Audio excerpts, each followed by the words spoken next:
Finally, the Trump tariffs are in. President Donald Trump has since yesterday, 31st July 2025, imposed 15% tariffs on 10 African countries in addition to what he imposed on South Africa, Libya, and Tunisia some few weeks ago. Ladies and gentlemen, so from henceforth, if you do business with American companies in the area of trade, you'll be paying more in taxes or duties for the goods you ship there.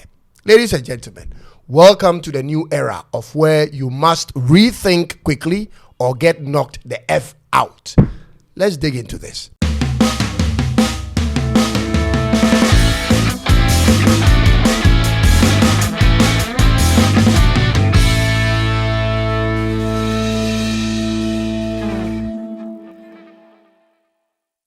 Welcome to my channel. I'm Cyrus and this is Tuntum Network in Accra, Ghana.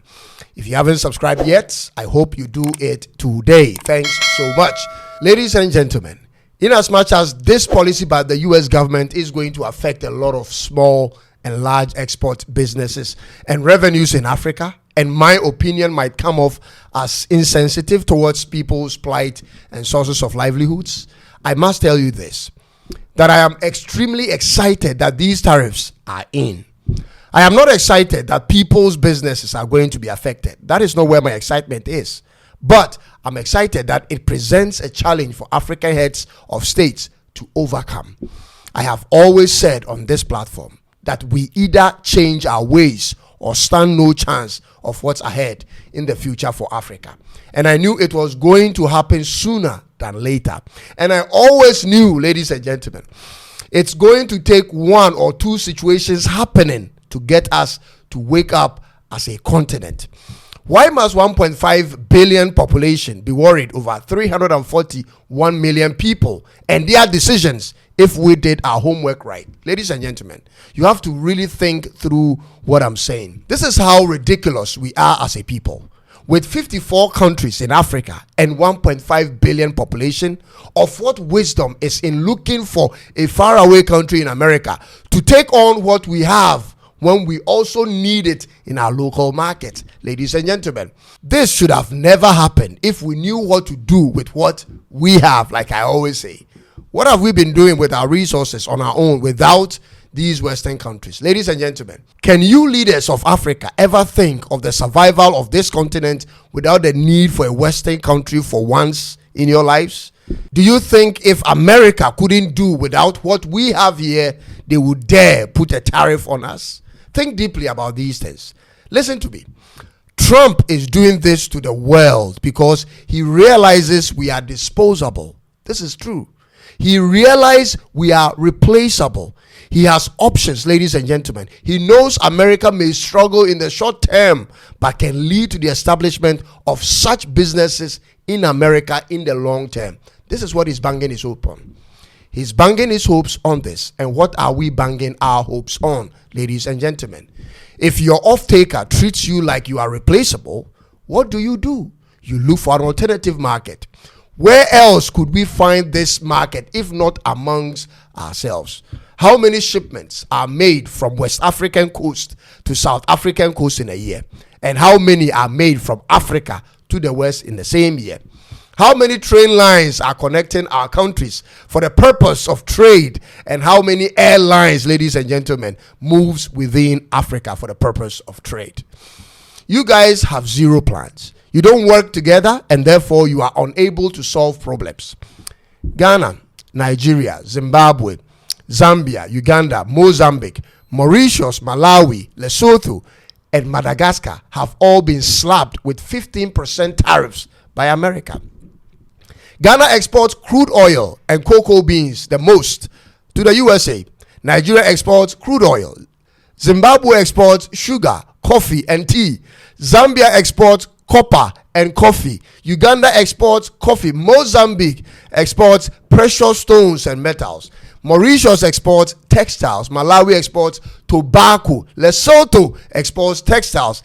And Madagascar exports live animals. And together, these African countries have fed America's market for decades and never once considered how to feed themselves. This same U.S. government is currently funding a major railway project that links the Democratic Republic of Congo DRC and Zambia to Angola's port of Lobito for the ultimate purpose of moving raw materials from these three countries and nearby countries to the ports, ladies and gentlemen, destined for America. America is putting up money and the infrastructure to make it convenient to carry away our valuables. And we, the people who need these raw materials even the most, are sitting aloof. This is what purpose can drive you to do. Purpose will lead you into finding the investment needed to help yourself. We claim we have AU, ECOWAS, AFCFTA, and the rest, and have nothing to show for. African leaders, can't you see the world is drifting away from us? Can't you see the only reasons we are in global conversations is when raw materials are needed and illegal immigration is mentioned? I just cannot understand how you feel comfortable with this image you have on the world stage. Do you really feel comfortable in the midst of countries that sees you as a problem to solve? Trump issued a tariff, and every one of you is thinking of how to meet him and see if he can rethink his decision. In fact, most of you have already been to the White House to make him offers to avoid these tariffs. Who does that when the demand for the thing that you have is equally needed in Africa? Who does that when the demand is so much needed? Will there be ever a time when you can do things on your own without the West? Will there ever be a time when you can do things on your own, ladies and gentlemen?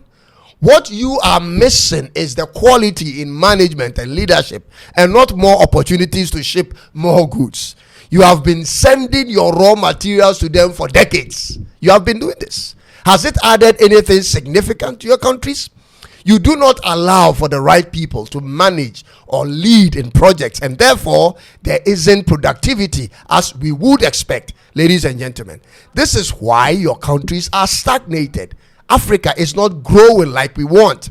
There is no progress because you are not talking to one another about strategic partnerships.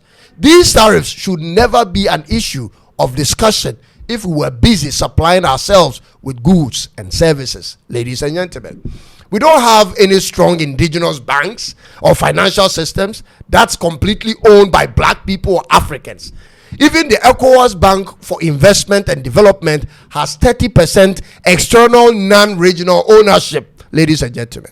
So we cannot fund our own essential projects entirely on our own. Does Japan, for instance, need to get funding from Africa to undertake any local project? Does China or America ever come to Africa to ask for funding for America's or Chinese project? Why then have we made this a standard practice in Africa? Ladies and gentlemen, if you truly care for a sustainable development for Africa, you will see these tariffs imposed on these African countries as a blessing in disguise if they can change their conventional ways of thinking. Just for a minute. Tell me this, ladies and gentlemen. What is it you are shipping to America that isn't needed in Africa? And what kind of investment are the Americans bringing that cannot be raised in Africa, ladies and gentlemen? Do you want to tell me a whole country in Africa with all their resources cannot raise $200 million in 1 year to build a mining company, ladies and gentlemen? What is the cost of establishing a textile industry in Africa? What is the cost of processing cocoa beans into chocolate and its byproducts? How much will it cost an African country in 2025 to invest in startups and help them grow if they truly wanted? You guys are not serious, and Trump knows it. I'll be honest with you. He will continue to treat you like the bottom feeder countries you are until you put some respect on your own countries. I don't really feel bad for any of these African countries. I believe it's time they think outside the box. From next week, ladies and gentlemen, we'll be seeing them one by one in the White House with their caps in hand, ladies and gentlemen, begging for handouts. Funny and clueless people. It is what it is, folks, and thanks for taking time to watch. Catch you in the next one. Don't forget to subscribe, because the more you support us, the more our message reach more people. I'll see you in the next one very soon. Until then, it is bye-bye from us.